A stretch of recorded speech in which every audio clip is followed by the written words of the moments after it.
evangelism, and I know this is familiar words in you, right? Evangelismo, Evangelio, di ba? Evangelism. You know, we call it, next slide bro, we call it the Great Commission. Di ba? Sa ibang, lagi babasa yan. We call it the Great Commission. Pagpasensya nyo yung font size nyo, yung font size ko dyan, tama-tama lang sa TV nyo. Right? Kasi kung malaki sana, malalaki rin sana yan. I'm just kidding, no? But we call it the Great Commission. Tinatawag po natin evangelismo or evangelism, pero let me tell you something. Whatever we choose to call it, eto sigurado po tayo na Jesus instructed us, you heard it right, you read it right, us to do it. Right? Amen. Diba? I mean, kahit anong tawag natin yan, balik-balik na rin po yan, pero sigurado tayo pinapagawa ng Panginoong Hesus sa atin. Right? Na gawin natin. The Great Commission, evangelism, is sharing the good news. Everybody say good news. Good news. Alam niyo po, ang dami na po mga balita sa panahon ngayon. Ang papakit na mga balita, puro ganito na lang. Ang dami nang naririnig ng mga tao ngayon. Mga bad news, you know, kailangan makarinig ng mabuting balita. Yun ang evangelism. Sharing the good news of salvation, pagpapatawad, at yung biyaya ng Panginoon. Right? Alam niyo, wala na po siguro gagandang, pinakamagandang balita na pwede kong marinig sa buhay ko. Yung alam ko na mayroong kapatawaran sa kasalanan ko.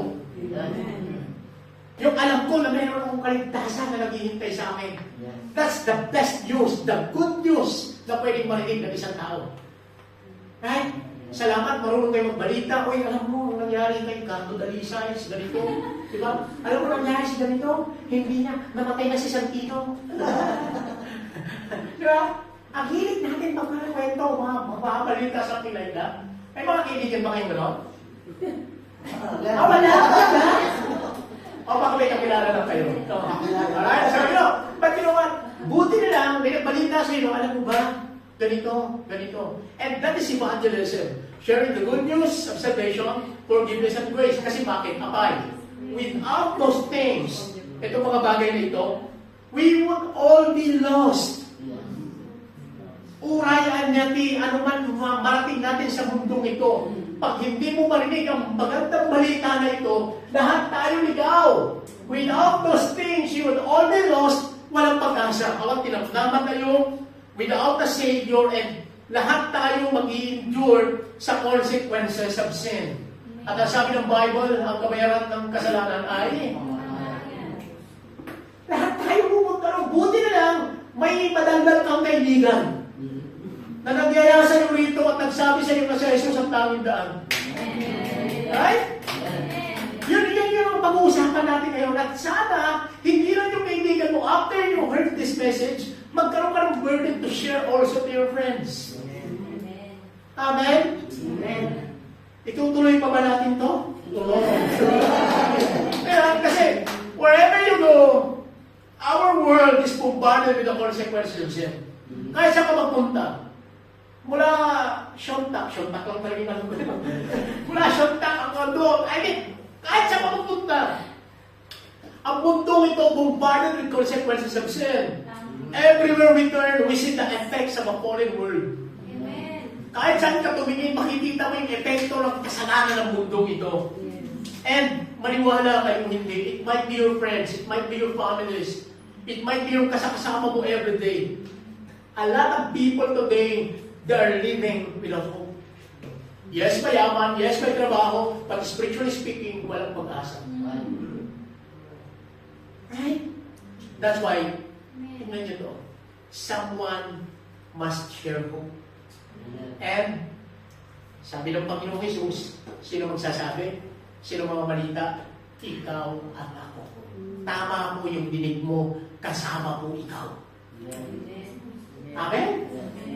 Yes. This is the purpose yung ating pag-uusapan. Huwag kayong papayang na pupunta tayo ng langit, hindi kayo nagpamalita. Salamat, may nagsabi sa inyo. Praise God. Pero sana huwag maputol yung cycle. Amen? Amen. Diba? So itong purpose natin, mga practical tips, how we can share the gospel to other people. Pero bago mangyari yung gusto ko munang ilagay sa ating isipan, sa ating puso, na may nagbahagi sa iyo, may nagtyaga sa iyo, may nagpagal sa iyo. Diba? Imagine mo yung nag-share sa iyo. Kung anong komposto, kung anong lakas ng loob, kung anong investment yun, malapitan ka lang, makilala ka lang. Eh, tinitinong kayo mga itsura nyo. Bakit ako mag-aalangan ako eh?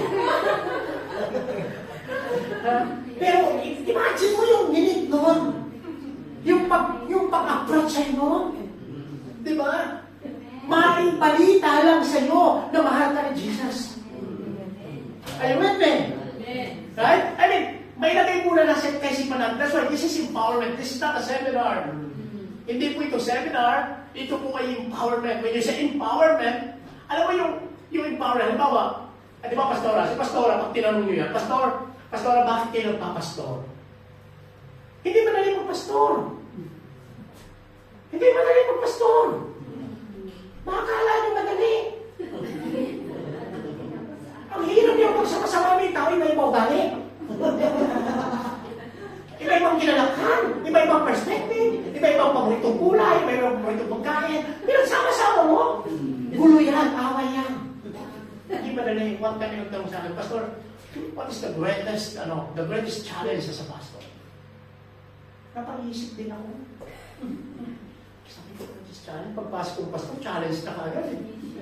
Pero what's the greatest challenge as a pastor? Alam niyo kung ano?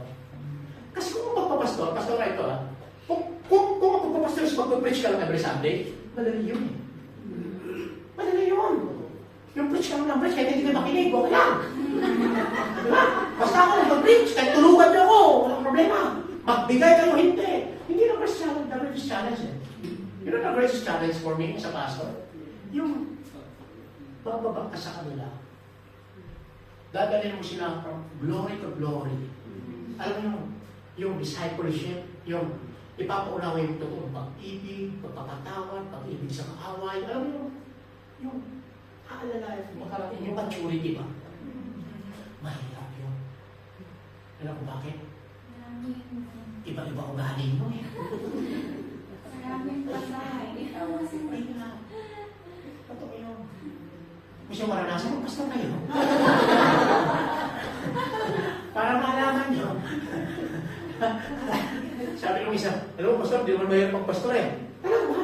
Sabi niya, mahirap na mahirap. Going back sa ating pinag-uusapan, gusto ko may ilagay sa isipan natin that Jesus is our only hope. Amen. Wala kang ibang pag-asa ng mundo ito, kundi sa Jesus. Salamat sa asawa mo, salamat sa pastora mo, salamat sa mga leader natin, salamat sa mga inaasahan mo. But we must acknowledge as Christian that Jesus is only the source of hope. Amen? Amen. He is the only source of hope. Kasi pag tumingin ka sa ibang tawag ng resource. Resources ang tawag doon eh. Kaya minsan yung ibang tao, pag maraming resources, di ba? Parang di matinag, pag daw may resources, lapit din naman sa Diyos. Di ba? Kasi yun is acknowledge that our only hope is Jesus. At the end of the day, ano man ang narating mo sa buhay mo, ano ang mga ginawa natin sa mundo ito, ang panghahawakan mo ngayon, yung pag-asa. At walang iba kundi si Jesus. And I want you to listen this. This hope is not just an ordinary hope. This is not an ordinary hope. Hindi po ito paasa. Ang pag-asa na si Jesus, hindi po paasa. Buhay na pag-asa, because next slide, Jesus, He is our living hope. Everybody say living hope. Living hope. Buhay na pag-asa, hindi po ito yung parang paasa-paasa lang. Alright? Buhay na pag-asa. Why living hope? Bakit buhay na pag-asa? Because Jesus is alive. Amen. Alam niyo, laging kinakanta, minsan nakakalungkot sa lamay nyo lang naririnig ito eh. Yung mga, because He lives, we can face tomorrow. Sabi ko, bakit sa patay lang namin naririnig lang yan? Pwede naman sa simbahan, kantayin natin ito eh. Diba? And nag-tayo sa Jai, nagkapsa, put to Jai. Because He lives, we can face tomorrow. Amen. Because itong pag-asa buhay. Bakit? This hope is not an ordinary hope. Bakit hindi siya ordinary? Bakit living hope siya? Because ito yung namnaman na pinangahawakan natin na sa Jesus na pinanggap ko. Namnaman na ito, buhay ito, it's simply because hinamo po ito sa pagkabuhay ni Jesus. Kasi sabi ng Bible, kung hindi nabuhay si Jesus, lahat ng ginagawa natin walang silbi. Uray ang church tayo, uray at ipamati tayo, awang Israel pinita, kapag hindi buhay si Jesus. Buti na lang, buhay si Jesus. Buhay po si Jesus. Ganda lang naklat, hindi ka makakalabas ka sa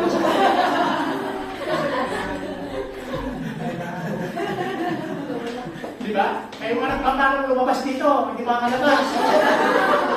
Buti na lang, hindi naka-live, naka-edit. Wow, very good. Right? How about you po?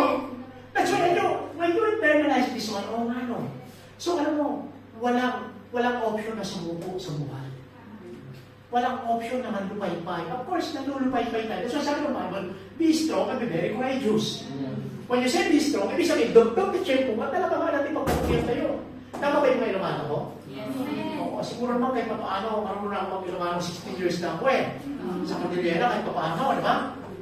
Nag-practice mo ako sa mga taxi driver eh. Tapos sakay ako sa taxi, Ilocano, hindi naman naiintindihan talaga. Nakano, ayun. Kasi natuto ako mag-Ilocano. You know, I mean, be strong and be very courageous. But praise God because we have Jesus. Somebody, merong isang tao na ginamit ng Lord na share sa iyo yung good news. Diba? Yung mabuting balita na ito. At then, nagkaroon ka ng namnama. And this namnama is not an ordinary namnama. Ito po ay buhay na namnama. A living hope. Kasi bakit? Jesus is alive. So we can face tomorrow. One time, magsishare ako ng gospel sa hospital. Sabi ko noon sa isang matanda, hindi ko naman kilala talaga. I mean, ako kasi pag may conviction ako, bibisita lang ako sa hospital. At sila mag-evangelize sa hospital. Alam mo bakit? Wala silang gagawin. Wala silang ani ba na ay agumay pa taan. Wala kang gagawin ng tatay. Saan ka pupunta? Higa ka lang dyan. Masarap mag-practice sa hospital. Minsan, kahit di mo kilala. Nagtataka sila, akala nila, ako niya ako eh. Tay, bisita ka lang. Then kami doon every 16 hours. We are praying, we will pray all the patients here and something like that. Ngayon, bago ako manalangin, I sabi ko siya ng Diyos. Alam niyo, pag nasa hospital, lahat gusto ng panalangin. Oo, lahat gusto kumaling. Diba? Pero pagkakataon niyo, bago ko siya nag-asal. Diba? Alam mo tayo, kaya kong paliwala ko pa, galing ka ni Jesus. Naniwala ka ba? Naniwala ka ba? Ay, wala, sinubra mo may sakit na di ba naniwala ka ba? I mean, you have to, kailangan mayroon kang, di ba? I-logic ba? Ba? Something like that, di ba? I mean, tapos yun. Tapos sa isang alam mo tayo, kailangan tanggapin si Jesus, hindi dahil mamamatay tayo today or ano man, kundi dahil mabubuhay ka bukas. Right? I mean, and that's yung po pag-asa natin. Kailangan si Jesus na isang tao. Hindi nyo babaguhin yung tao. Hindi nyo babago yung tao. Si Jesus ang magbabago daw. Ang gawain po natin ay siya yung good news. Right? Tanggapin nila o hindi. Pero so far, sa experience ko, wala namang tumatanggi. Sino ba naman ang tatanggi? Diba? Sa napakagandang balita ito. Lahat tayo, napakaganda po nitong pinag-uusapan natin. Alright? And ito pag-asa na ito, next slide. Hope is found in the promises of God has given us. Promises of freedom of sin, kalayakan sa kasalanan. And we can find so much hope in the Bible and Scripture. Through the gift of eternal life made possible through His Son, Jesus Christ. Kaya ang pakiusap ko, ang concern po natin yun is no matter what trials, ano naman pagsubok natin, anong pagsubok natin, mga temptations or pain or maybe suffer, we can always hold on to the hope God extends to us. Masarap dito, pag nasa mo to, at the back of your mind, make sure you're nagsishare kayo sa friend mo. Diba? Na kahit anong pinagdadaanan, pwede niyo pong panghawakan yung pag-asa na ito. Kasi yung pag-asa na ito, hindi po ikaw nawawala, hindi pag-asa dito. Alright? Amen? Amen. Alright, now. Ano ba yung pag-asa? Tatanungin ko po kayo, ano yung inaasahan mo kay Jesus personally? Ano yung ina-expect mo? Ano yung inaasahan mo? Personally huwag nyo lang gayahin ko lang kasi lahat naman tayo may kanya-kanyang pananaw.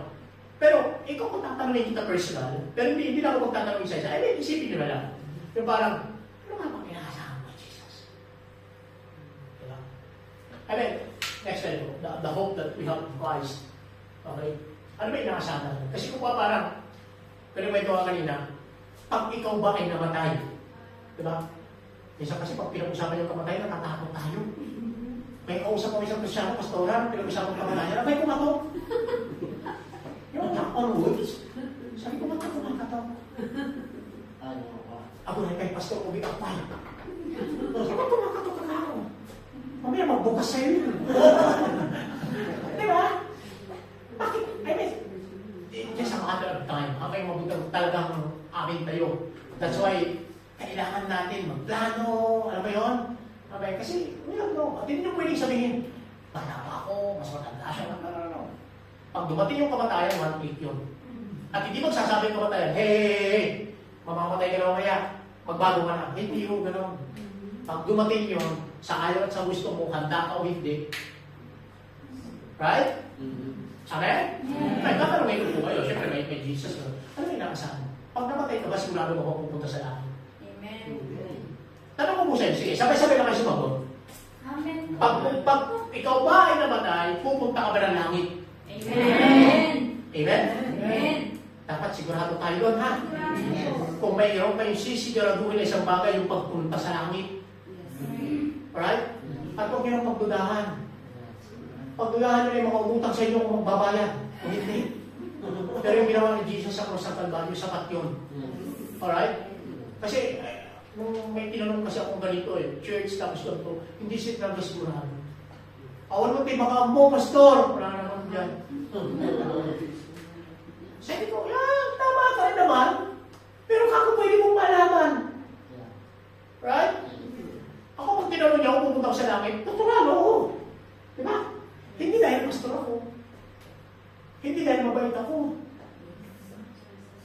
Pupunta ako sa langit dahil kay Kristo. Period.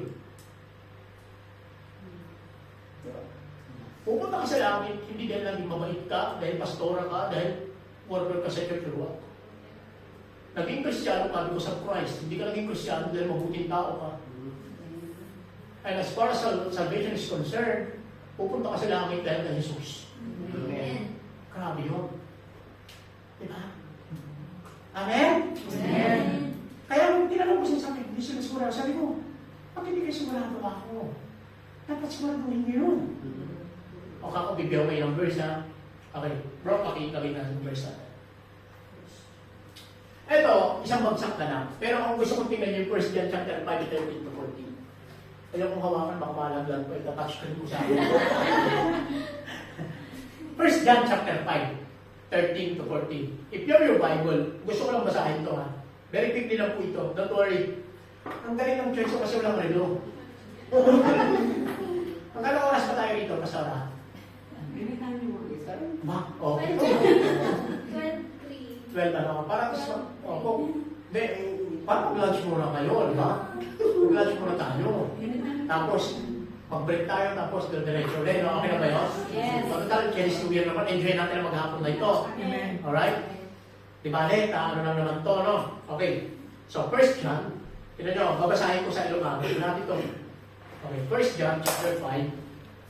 Okay, baka naman yung system mag-Ilocano. Ako na lang mag-Ilocano para sa inyo. Alright. Verse 13. Okay. Alright. Sabi niya ganito, inisurat ko dagitoy kada kayo amamati itinagan ti anak ti Diyos. Alright? So sabi niya, ay ito pala eh. Okay. Ang galing ni Pastor Christmas. Ito, nakikita no? Yes. Kita niyo? Alright. Sabi niya dito, I write these things to you who believe in the name of the Son of God. Now, bago mo ituloy yun, ask yourself, do you believe in Jesus? Amen. Do you believe in the Son of God? Yes. Sa Jesus yun, ha? Yes. Alright? Now, kung naniniwala ka sa anak ng Jesus, sa Jesus, ibig sabihin nun, yung sulat na ito para sa iyo ito. Because sabi niya, I write these things to you who believe. So, do you believe in Jesus, right? Amen. So, pwede mong i-claim yung promise na ito because you believe in Jesus. Now, sabi niya ganito, tatlo, maamuan niyo nga adaan kayo itibiyang na agnanayon. Are you listening? Right? Okay? Tama? Kapag ikaw ay naniwala sa ginawa ni Jesus sa cross, sinaknalis mo, tinanggap ko siya, sabi ng John 1:12, kung silang tatanggap sa kanya, pagkakalooban ng karapatan na maging anak ng Diyos. And if you believe in Jesus, as I said in John 3:16, for God so loved the world that He gave His only begotten Son, that whoever believes in Him should not perish but have everlasting life. Are you listening? So ano assurance natin? Ano yung naasahan ko kay Jesus? Pupunta sila. Hindi dahil mabait ako, kundi naniwala ako doon sa ginawa niya sa cross. Amen? Right? So, ito napaka-ano nito. Sabi sa akin isang nagtanong, sabi niya, Pastor, gano'n lang ba kadali yun? Ikaw pa ako, kung gusto mo pahirapan. Kasi sabi na Ephesians 2:8-9, malimit hindi dahil sa kanyang gumagawa. Para walang magyabang. Right? And we have to understand this first and foremost when you share the gospel. Para pag ganito ang mindset nyo, pag may share ka ng gospel, hindi ka judge. Kaya minsan, ang daming ayaw sa atin kasi mga husgado tayo lahat. Mga judgmental ka. Kaya kung mag-share tayo minsan, alam mo kasi makasalanan ka. Makasalanan. Pag ikaw wala. Diba? Tama po. Nakuha niyo po? Yes. Right? Ano na pag may share ako ng gospel? Hindi ko sinisimulan din sinisimulan sa pag-ibig ng Diyos. Right? Hindi ko na pinapaulit-ulit yung kasalanan kasi alam nila makasalanan talaga lahat tayo. Kung di pag tingnan basta mga kasalanan lang, tuloy po kayo. Ang asila po, tuloy po kayo. Tuloy po. Yan. Diba? So I mean, we have to understand this first, no? Na sabi niyo ito, I write these things to you who believe in the name of the Son of God so that you will know that you have eternal life. Alright? So, ibig sabihin, tingnan nyo ito. Tingnan nyo ito, ha? Tingnan nyo ito. Sabi nyo ito, that you may know. So, ibig sabihin, pwede mo pala malaman. Kaya lang tayo nagdududa minsan, kaya lang parang hindi sure, kasi bakit? Makaduga ka rin kasi doon sa paniniwalang pagtanggap mo kay Jesus. Do you believe in Jesus? Amen. Do you receive Him as His Lord, as your Lord and personal Savior? Amen. Mahalaga po yun. Napakagandang desisyon sa buhay yung pagtanggap kay Jesus. Amen? Amen. Kasi lahat ng taong naniniwala at tumanggap kay Jesus, sabi ng Bible, I write these things to you who believe in the name of the Son of God so that you may know that you have eternal life. Kaya pag tinanong ka kung pupunta ka ng langit, dapat confident ka, yes, pupunta ka ng langit. Amen. Hindi dahil mabait ako, hindi dahil mabuting tao ako, kundi si Jesus, tinanggap ko, pinaniwalaan ko, yung kanyang ginawa sa sa Kalbaryo. Amen? Amen. Amen? So we're talking about evangelism empowerment. Amen? Amen. Naniniwala naman ako, tinanggap niyo si Jesus bilang mga intervalante sa inyong buhay. Pinag-uusapan natin paano tayo mag-share ng gospel sa iba, paano mag-iimbita, pero make sure na may assurance ka rin. Yes. Kasi pag i-evangelize, you are encouraging people to have relationship to Christ. Make sure na dapat yung relasyon mo sa Diyos ayos din. Yes. Because you cannot give what you don't have. Yes. Kahit anong turo mo, kung wala ka nun, hindi mo maibibigay yun. Right? Sabi ko nga sa church, sa mga churches, pag hindi nabibigay ng tithes, huwag ka mag-exhort ng tithes. Right? Kahit anong turo mo dyan. Masakit. Pero hindi mo maibibigay. At pag pinag-usapan niyo, huwag kayo mag-alala, hindi na kayo magbibigay. Yung okay, ilayo yung ayaw. Alam niyo po, giving, pag sinabing giving, hindi mo magiging giving yan pag hindi ka nagbigay. Ganun lang po kasimple ang exhortation niya. Ang giving, magiging giving pag nag-give ka. Diba? Giving is not giving unless you give. Tahimik kayo. Parang sasama ng tingin niya sa akin. Nakaibigan naman siguro tayo, no? Alright, praise God. So, ituloy natin doon. Makapunta pa tayo sa ano. But anyway, ibalik mo po sa PowerPoint natin. So, the hope that we have in Christ, first and foremost, is our only source. This hope is not just an ordinary hope. This is a living hope because si Jesus ay buhay. We can face tomorrow because Jesus is alive. At pag mayroon ka ng perspective, lahat ng hamon sa buhay kaya mong labanan. Amen. Kasi bakit? Meron kang pag-asa. At yung pag-asa na yun, hindi pa-asa kasi buhay si Jesus. Amen? Amen. Right now, etong mga ito, ganyan, 1 Peter 1:3-6, no? Diyan natin pinaghugutan yung living hope. Pero sige, next slide na lang. Para, kasi, I think itong PowerPoint nito, mga 656 slides yan. Alright? So, tama-tama lang yan hanggang alas 7 ng gabi. I'm just kidding, no? Right? Alam ko naman, first time yung sa Baguio, mga masyal pa kayo. Ako pala yun. Alright. There are 3 W's to share the gospel. Next slide, bro. Sige, here naman. Kasi ako, 3 W's sa evangelism. Tinanong natin sa Matthew 28, 8:16-20. Right? Para makapag-share po kayo ng gospel. Ang purpose naman natin pag-uusapan natin dito, hindi po ito seminar, kundi empowerment. Ang purpose po natin dito is somehow makatulong ito na pinag-uusapan natin na magkaroon kayo ng burden to share the gospel to your friends, to your families, mga kababayan natin sa Hong Kong. Di ba? Kasi baka hindi naman kayo makapag-share sa mga amo nyo eh. Di ba? Ito, I mean, malay mo naman, why not? Wala may isip sa Lord. Pero, tingnan natin ito.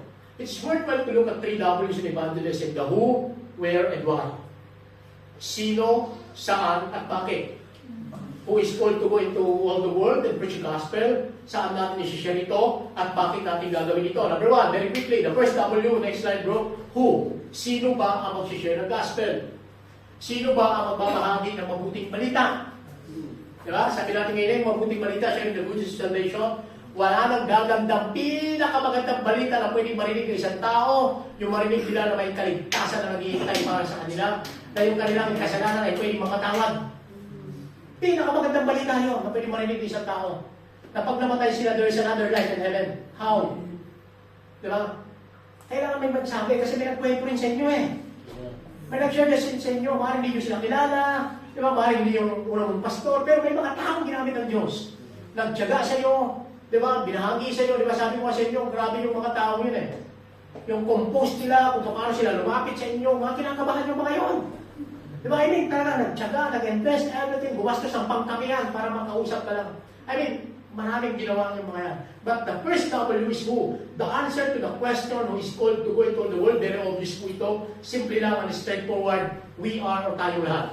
Tama po yung dinig mo, tama po yung pagkabasa nyo, kasali po ikaw. Hindi yung, here are my Lord, send them! Tapos ikaw, gano'n na. Ay, huwag kayong papayag.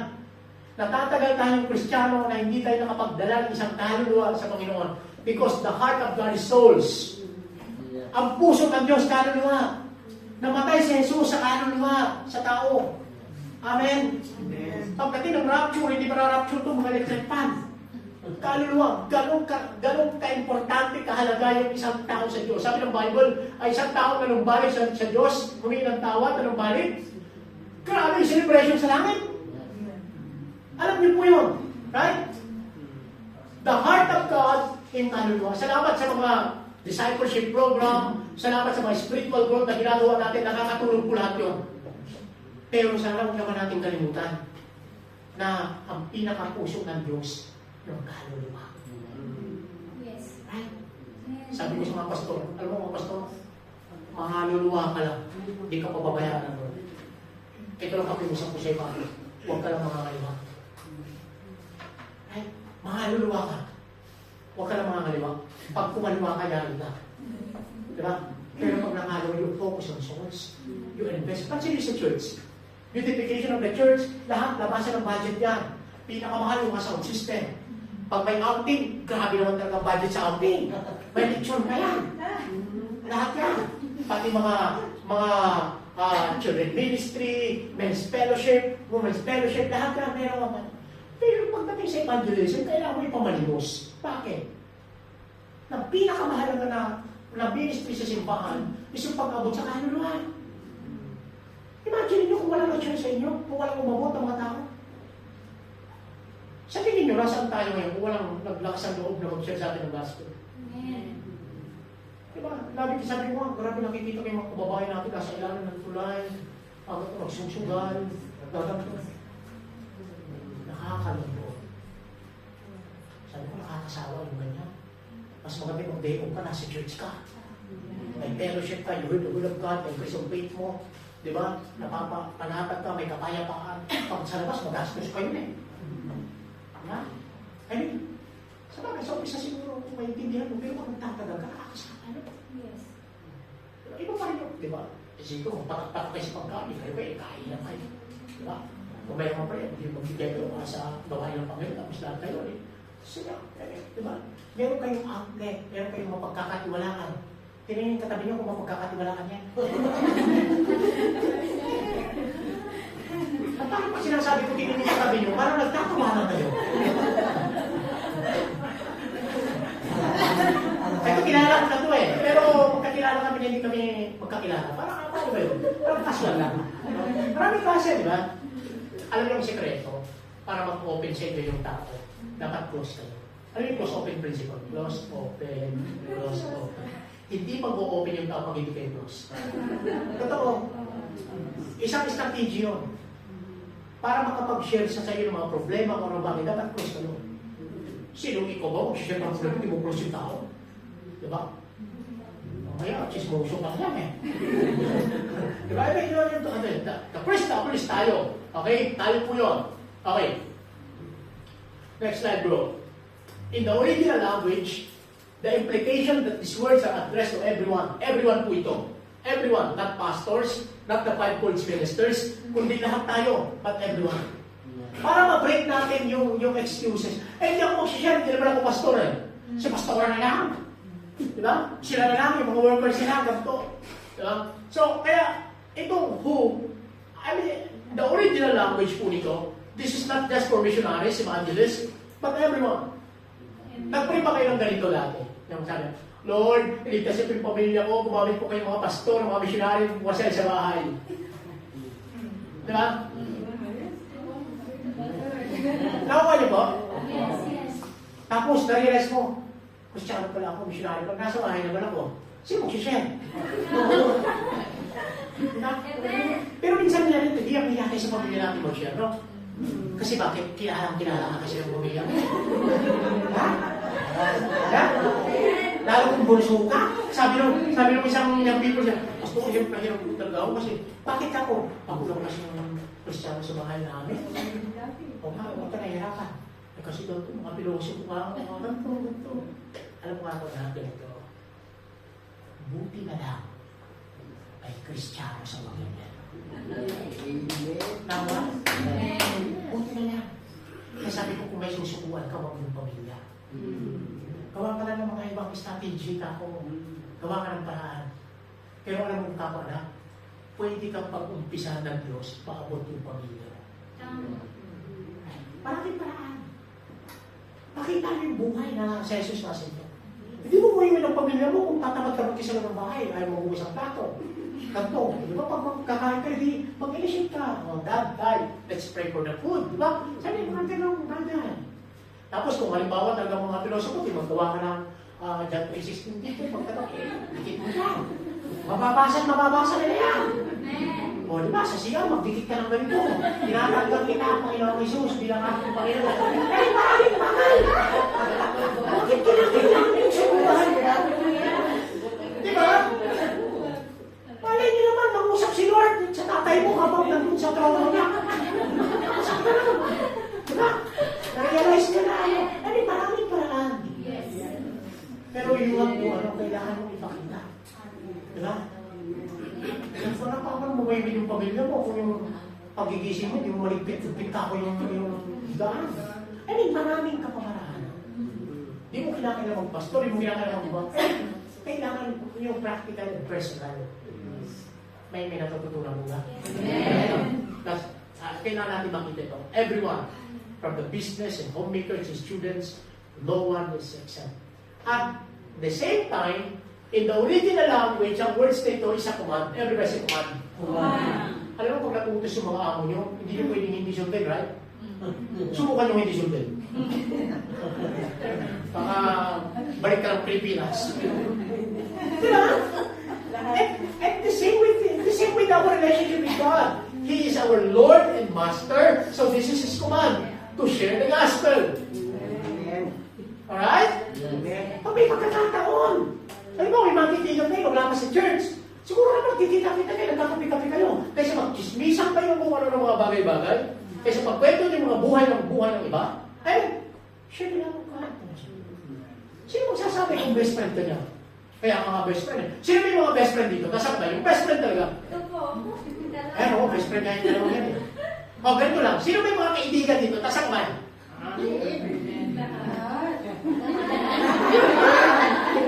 Parang lungkot naman ang buhay natin. Wala kayo kaibigan.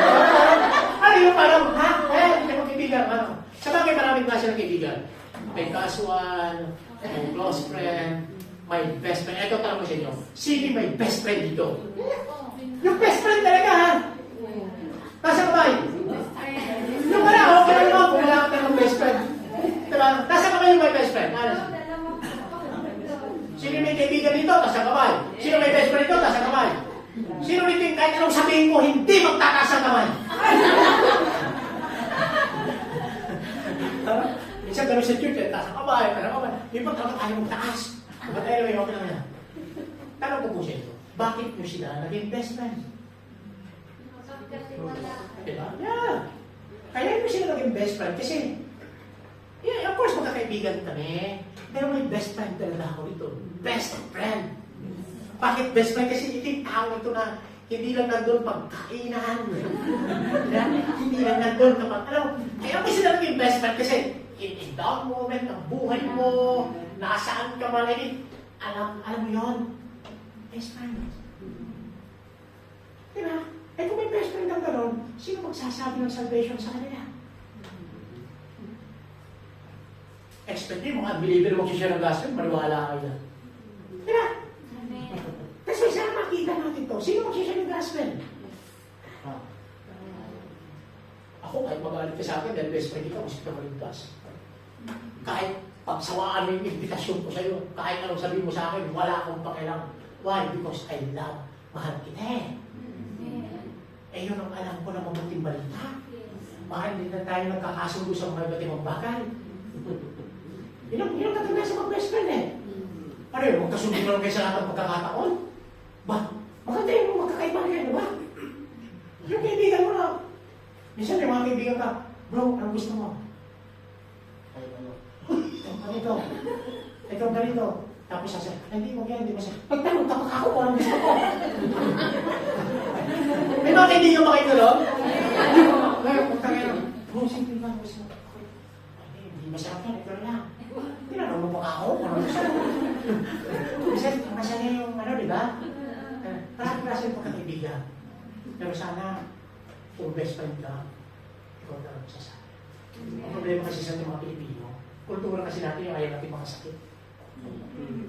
Diba? Kahit tsatsagain na lang natin. Kasi ayaw mo siyang masaktan. Diba? Kinukompromise natin. Kasi baka mag-iba yung kanyang pagtingin sa akin. Hindi mo sasabihin. Diba? Diba? Halimbawa, may mag-best friend, for example. Diba? Ito, doon tayo mahina minsan. Sa sobrang bait ng Pilipino. Diba? Halimbawa, yung best friend ko, mayroon, for example lang, halimbawa lang naman ito. Halimbawa, for example,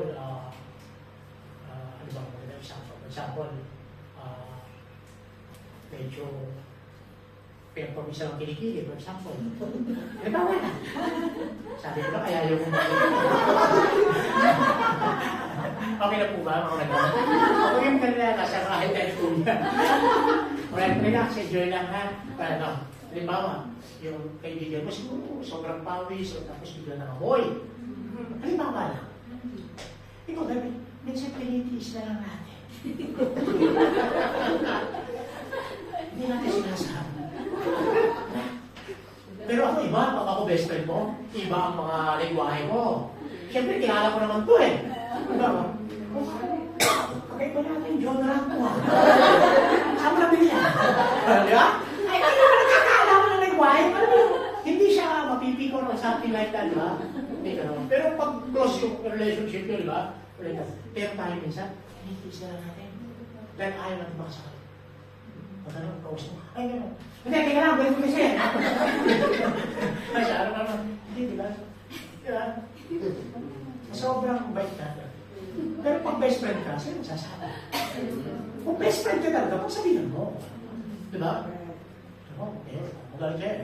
Mabarealize ako, ba't ako magagalit sa kanya? Sinabi niya naman ito, di ba? At least, natulungan niya ako. Wala ba magsasabi?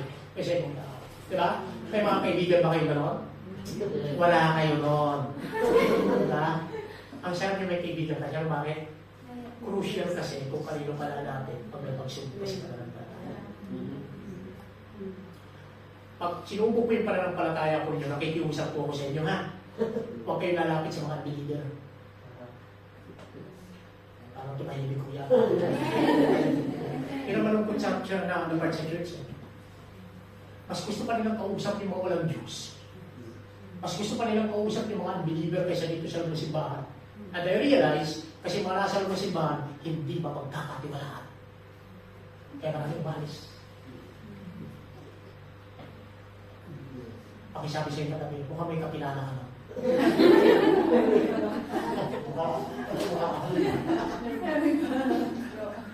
Diba?